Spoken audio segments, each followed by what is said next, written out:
그 아버지를. 심지가 경고함이 무엇을 말씀하시는 줄 아셔야 합니다. 하나님으로 꽉 붙들린 말씀이 좌표가 되어져야 하는데, 갑자기 불어닥친 회오리바람 같은 환경 속에서 여러분 두려워하면, 두려움에는 형벌이 임한다 그랬죠? 두려울 때는 사단이 들어옵니다. 그러니까 갑자기 불어닥친 회오리바람 같은 환경 속에서 두 번의 부모가 그런 총살을 당하는 그런 어려운 환경 속에서 두려움이 오지 않았겠습니까?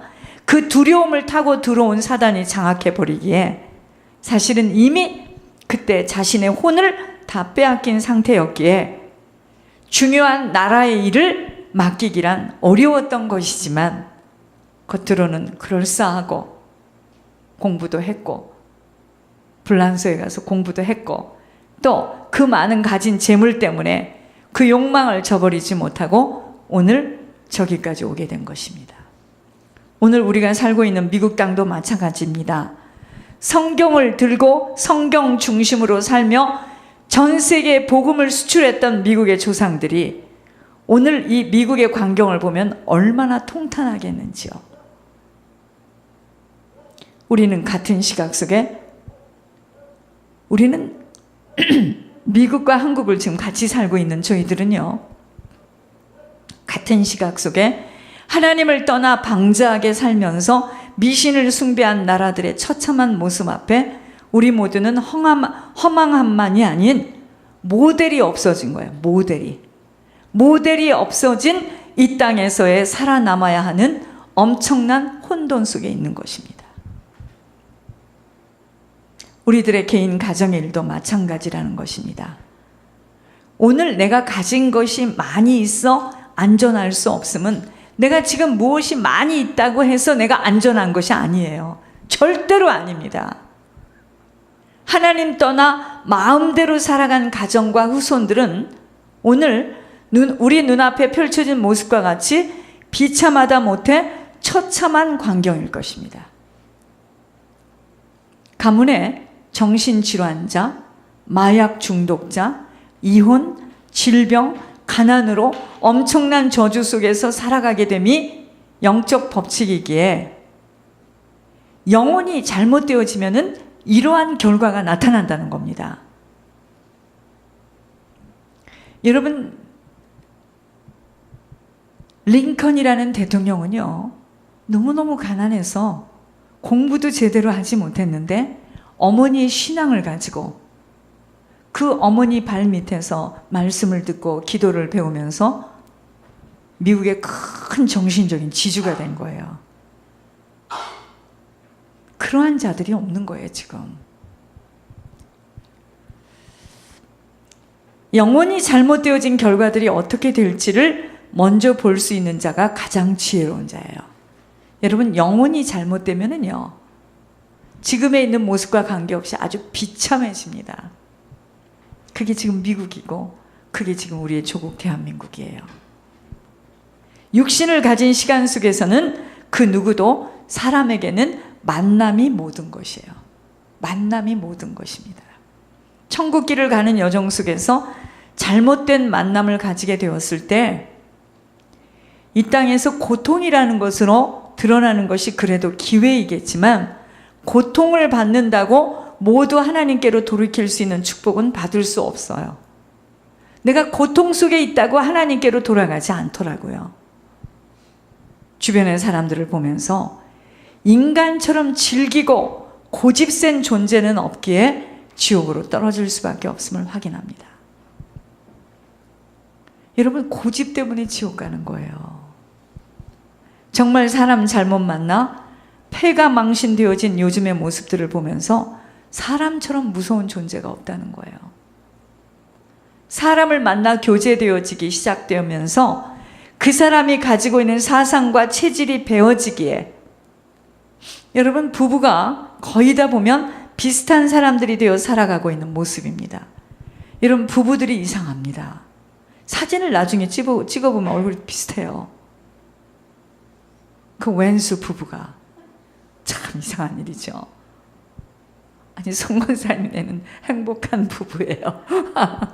그런데 보세요. 정신이 온전치 못한 자와 살아가는 가정은 정말 사람들이 약간 정상이 아닌 모습입니다. 하물며 자녀는 말할 이유 없겠죠. 부모가 지은 우상 숭배로 인하여 그 보응 때문에 잘못된 만남으로 찾아온 사단의 미혹에 손을 내밀어야 했어요. 그분이 한 나라의 영적 지도자로 섰지만 악신에 접한 자와의 접촉으로 정신적으로 타락하는 동안에 온 나라를 삼키려고 벼르다 못해 잘못하면 넘어가기 직전에 하나님의 긍휼하심으로 드러나게 하였지만, 속히 하야하지 못하면, 내려오지 못하면, 대통령직에서 내려오지 못하면 한국 땅에 어려움이 올 것을 말씀하시면서 철야로 집중 기도하게 하셨습니다. 아직 안 끝났어요. 토요일까지 요기 시간하고 조기 시간하고 맞춰서 지금 집중으로 내려오도록 기도하라는 거예요. 그래서 부모의 성향대로 자녀는 그렇게 살아가게 되어 있다는 것입니다. 부모가 그 어마어마한 죄악을 저지르고 피를 보면서 돌아가셨는데 어떻게 자녀에게 그것이 그냥 그런 이야기로 끝나고 없어지는 역사로 끝나고 이 자녀가 잘 될 수가 있겠습니까? 이상한 철학 속에 정리되어지지 못하고 늘 자신의 잘못된 사상 속에 풀어지지 못한 갈등으로 인하여 물질의 귀중함도 모르고 낭비되어지다가 일평생 자손들에게는 물질의 한을 주어 서로 돕고 나누지 못하는 자린고비로 만들어 버린다거나, 아버지와 같은 방랑객의 생각과 사상으로 일찍 세상에 대한 오열로서 자신이 지켜야 할 위치를 잃어버리고 훗날에 그 모진 열매를 맺어야 하는 것, 다 사단의 전략이에요.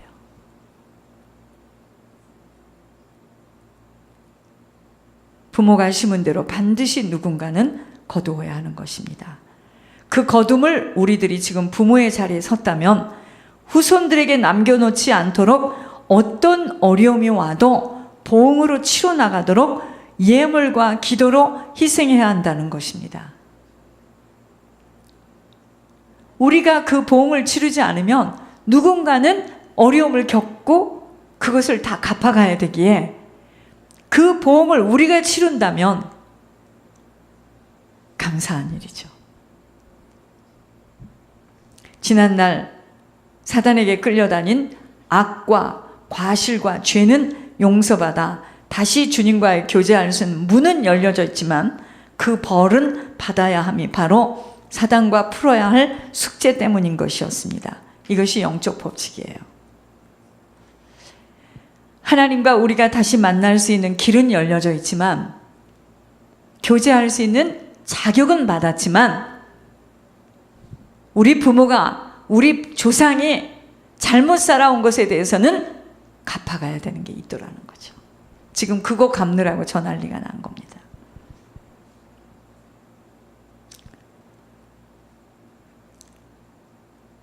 지난날 사단에게 끌려다니면서 했던 그것에 대한 것들 우리가 다 갚아야 됩니다. 세상에서도 자동차 법규를 어기게 되면 운전 교육을 다시 받아 무엇이 잘못되었는지를 확인하게 하여 다음에는 그러한 잘못을 저지르지 않도록 해주지만, 그것에 대한 별점과 벌금은 피할 수 없는 것처럼 죄를 지은 것에 대한 것은 반드시 벌은 받아야 하는 보응의 문제가 있다는 것을 안다면 남은 시간은 어떻게 조심하며 바로 가야 할지, 이것보다 더 중요한 것은 없다는 것입니다. 지금까지 사단의 전략은요, 그 모든 죄를 십자가에서 모조리 끝내었기에 이 땅에서 어떻게든 잘 살아내야 한다고 예수님의 이름을 붙잡고 마구잡이로 악을 써대며 구하라고 미혹했던 것입니다. 얼마나 어처구니 없는 일인지요. 여러분, 우리가 번지수가 틀린 곳에 가서 아무리 소리를 지르고 문을 열어달라고 아무리 구걸을 한들 문이 열려지겠는지요. 이런 원리입니다. 하나님하고 맞지 않는 것은 응답이 떨어질 수가 없는 거예요. 왜 보지도 못한 조상이 우리들도 잘 모르는 부모의 인생에서 뿌려진 죄악을 후손들이 갚아가야 하는지 처음에는 경악을 금치 못했습니다. 늘 그 점이 궁금했어요, 저는. 역시나 욥기 21장 19절 말씀처럼 너희들이 지은 죄가 쌓여져서 후손들이 갚아야 할 것을 너희가 알기를 원하노라. 저런 만남을 통하여서 저런 인생으로 끝이 난다는 것을 현실에서 목격함으로 더욱더 죄의 보응이 얼마나 무섭다는 것을 알게 하셨습니다. 정말 무서움이 죄의 보응이라는 것이에요. 여러분, 무서운 것은 죄의 보응이에요. 여러분, 지금 내가 돈이 없고 내가 몸이 아프고 내가 갈 곳이 없는 것은 무섭지 않아요. 생사화복의 주관자이신 하나님 손에 있으면 되는데, 문제는 죄의 보응을 모르고 눈은 떠 있으나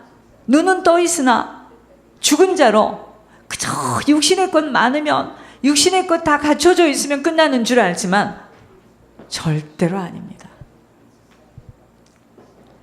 어린 시절부터 공주로, 그분이 공주로 남다른 환경 속에서 자라 대통령의 자리에까지 올라왔을 때 그런 만남이 뒤에서 일어났다고 누가 상상이나 하였을 수 있겠는지요. 인간은요, 쉼이 약하고 질그릇같이 깨지기 쉬운 아무것도 아님을 확인하면서 영혼의 생명 들어가지 못한 인생은 황토 흙보다 더 부서지기 쉬운 아무것도 아니에요. 여러분, 인간 아무것도 아닙니다. 저는 하늘에서 주님이 집중 기도하라는 명령을 들으며 우리들의 개인과 가정에 도입을 해보았습니다. 우리들이요, 자녀들에게 바른 영적 배경이 되어주지 못한다면 우리들의 자녀들은 조상의 10죄의 죄의 보응만이 아닌 그들이 겪어야 할 어마어마한 재앙으로 휘말릴 것을 생각하니 더욱더 기도 속으로 들어감과 예물의 비밀이 모든 것이라는 것을 깊게 확인하는 순간들이었습니다. 무엇이 우리와 후손들을 안전하게 보호할 수 있겠는지요? 부모인 우리들이 갈팡질팡 정신과 약이나 의존하고 고집부리고 견고하게 자신의 생각에서 헤어나오지 못하는 만큼은 자녀들은 그들이 무엇을 하고 살던 소망이 없다는 것입니다. 그들은 피할 수 없는 영적 유산을 받아야 함과 옳고 그름의 잣대가 그죠? 없기 때문에 귀신에게 자기들의 인생을 떠맡길 수밖에 없게 되기에 그저 보여지는 것 많이 있으면 된다라는 생각 속에 악의 다툼 속으로 재산을 증식하려 몸부림을 치게 될 것이니 이후에 부모는 떠난 후에 저렇게 이해할 수 없는 일들을 만나게 된다는 것, 다 부모가 뿌려놓고 간 것들 거두느라 지금 그들의 부모가 뿌린 것을 지금 거두는 거예요. 온 세상을 경악하게 만드는 것입니다. 첫째잖아. 또 첫째, 뭐 첫째, 둘째, 셋째 상관없습니다. 다 겪을 거니까. 아버지의 악행을 자손 3, 4대까지 보응한다는 것 정말 깊게 들으셔야 합니다. 여호와는 질투하는 하나님인즉 나를 미워하는 자의 죄를 갚되 아버지로부터 아들에게로 3, 4대까지 이르게 하거니와 나를 사랑하고 내 계명을 지키는 자에게는 1000대입니다. 1000대까지 응애를 베푸느니라. 너는 내 하나님 여호와의 이름을 망령되이 일컬지 말라.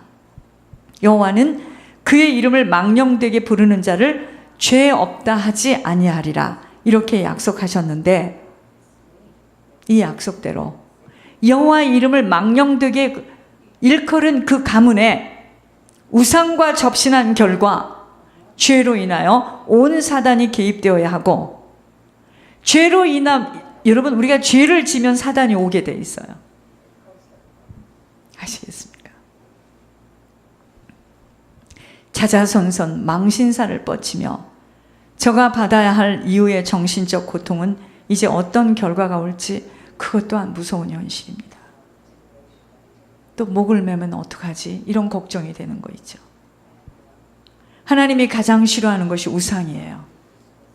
이 우상 숭배는 가장 지독하고도 무서운 저주와 재앙이라는 것으로 후손들을 갉아먹는 독버섯이야. 여러분, 그래서 날라리로 믿었던, 왔다 갔다 했던 교회를 다니는 사람이 우상을 숭배하고 조상의 제사를 지내는 것뿐만 아니라 납골당이라는 그런 거 이렇게 만드는 거 있잖아요. 그 집 폐가 망신합니다. 여러분, 하나님 정말 무서워요. 필리핀이라는 나라는요, 옛날에 우리나라보다도 훨씬 더 경제가 좋았고 수준도 높았던 나라였지만 천주교라는 어마어마한 우상 숭배로 나라가 저렇게 뒤떨어지게 된 듯이 개인과 가정도